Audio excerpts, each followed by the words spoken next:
In 2021, I expect real estate prices to continue to increase. I expect interest rates to stay near all-time lows. And I expect lending to loosen up a little bit, meaning it's just going to get easier to get a mortgage as the year goes along. What I want to do is just walk you through some basic reasons why I think those three things. So starting with real estate prices going up, thinking back on this past year, it's really hard to figure out why were prices increasing. It seems like it's a more fearful market, all this crazy stuff's going on. Why would people be spending more money rather than just like holding on to it? You hear people are losing jobs. Why house prices going up? And so I just want to talk a little bit about supply and demand in the housing market and kind of maybe draw a little bit for you of why I think they went up last year and why I think that will continue. So this is a simple demand curve here.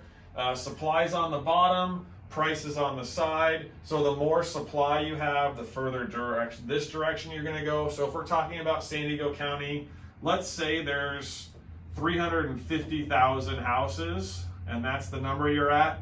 So the typical market price then for that average, say for the average house, should be right here where you cross demand. And so what you do is come across and go, okay, let's say this is $500,000. And my numbers are a little made up here just to sort of give you a picture, some idea of what you're dealing with. And so what would happen then is, say all of a sudden there was 400,000 houses. Well, now all of a sudden there's more houses out there, so they become less valuable, and you add more people that can buy them. But now you're going to see prices at this point should be more like, let's say, $450,000. So oftentimes we think of supply as kind of the big way to figure out what price it should be. So you'd look at, hey, how many houses are they building right now? And that can give you a good idea of, hey, if they're building too many, house prices are going to go down. And again, why in a place like San Diego where they're not able to build as easily? You see a lot of areas where, hey, you can't build here, or it's expensive to get the land and build more, and that tends to drive prices up in Southern California. But one of the things that I think really happened last year that drove prices higher, and I think it will continue again this year, is that you just had a new demand created. So all of a sudden, houses became more valuable for some reason. And that reason I'm going to tell you is if people are forced to stay home, then they go, okay, I'm going to spend more money on living where I live rather than spending it going out because I can't go out anymore. So I think it adjusted a lot of people's thinkings towards, hey, this is the place I'm going to be most of my life, whether now I'm working remote, so I'm 24/7 at home. It increased demand. So if you have the same amount of supply where we've got this 350,000 houses, but now people are like, hey, we want houses more. Well, it's going to drive those prices up. And this new demand curve says, oh, now prices should be 600,000. And the way that this happens is it doesn't happen overnight. It takes people to slowly figure it out. So at first it's 500,000, and then maybe one person figures out, oh, I'm going to list my house at 515. And everyone's like, oh, you're never going to sell at that. And then it sells. So then everyone else is like, well, we'll do 515 too. And then someone else is like, well, let's try 525. And it creates this slow move higher until you get to this point of adjustment. So you just kind of fill in all this gap right here, because what's really happening is that increased demand doesn't happen overnight either. It's a slow process of it moving to that new price, and once you hit it, you'll stabilize in that area with nothing seeming to change. So the one other thing I'll walk you through that I think makes a big difference, so increased demand for housing, driving prices higher, I want to stay at home. The second one I think you'll see is increased money supply. So this is actually really the same thing. It's a demand curve right here, but this one is based on money. So it's the same kind of supply, how many dollars are out there. So let's say, and again, I'm just making up some numbers here to make it fun. Let's say there's $1 trillion out there, okay? Well, it's harder when we're talking about dollars, because then you're like, well, what's the price? Well, it depends on what you're buying, right? It reminds me of when I think of going to Denny's. I always think, hey, at Denny's, I should be able to buy a Grand Slam for $1.99. lo and behold, you go to Denny's today, you are not going to get a Grand Slam for $1.99. You're going to spend like $7.99. And that's because there's more dollars out there in the system. So it's caused the dollar is worth less, which is what this is saying. Worth more, worth less. It's a little harder to put an exact dollar amount on it because you're talking about dollars and what the value of that $1 is. So saying $1 is worth $1 really doesn't help you at all. It's saying, what can that $1 buy me? And, you know, you'll hear from your grandpa, when I was a kid, I could get the pack of gum for a penny or a nickel. And obviously today you can't because you're getting more dollars. And so last year we saw a lot of printing of dollars.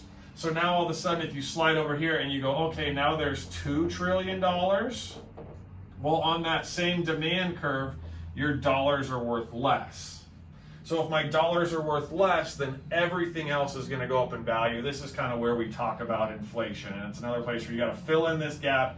Inflation doesn't happen overnight. It's a slow process. But one of the ways you can spot it, and one of the ways you can spot this increased demand, is things selling really quickly, like moving at prices really fast, which is what we've seen in the housing market over the last year.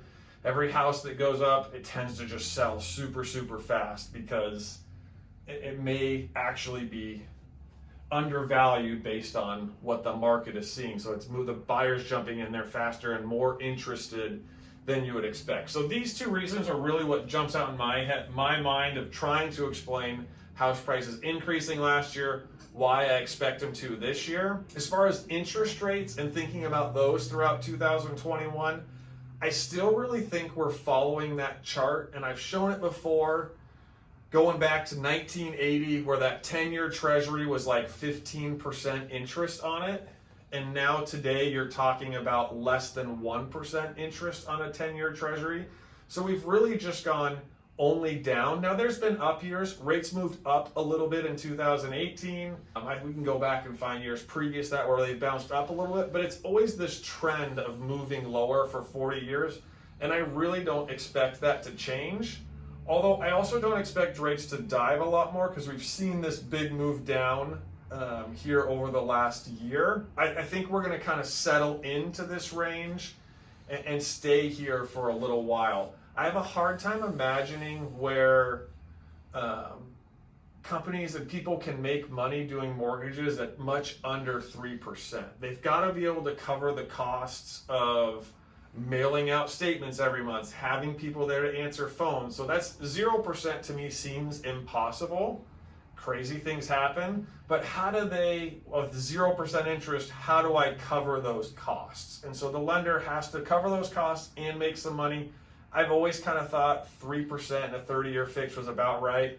We're seeing a little bit lower than that. I think we're going to stay pretty steady in that range. And then as far as credit opening up, I think the big change you're going to see last year, outside of government-backed loans, so your conventional loan, the government is buying it, setting the rules for it, VA, FHA. So people who need to use bank statements can't put their taxes in to get the loan, or who have other kinds of problems, definitely had a harder time this past year accessing credit. And it's gotten easier as the years gone along, and I expect that to continue into next year as people start to feel a little more stable here. They get kind of used to, whether you want to call it the new normal or maybe going back to the old normal, whatever it is, they just start to feel a little more comfortable, and you'll see more private people jumping in there, companies that are not looking for stuff backed by the government, but saying, hey, we'll do this loan because it makes sense. I think that segment of the market will start to grow again. So if you're that kind of person looking for that kind of loan, expect that to get better. We have seen some rates drop in those areas recently.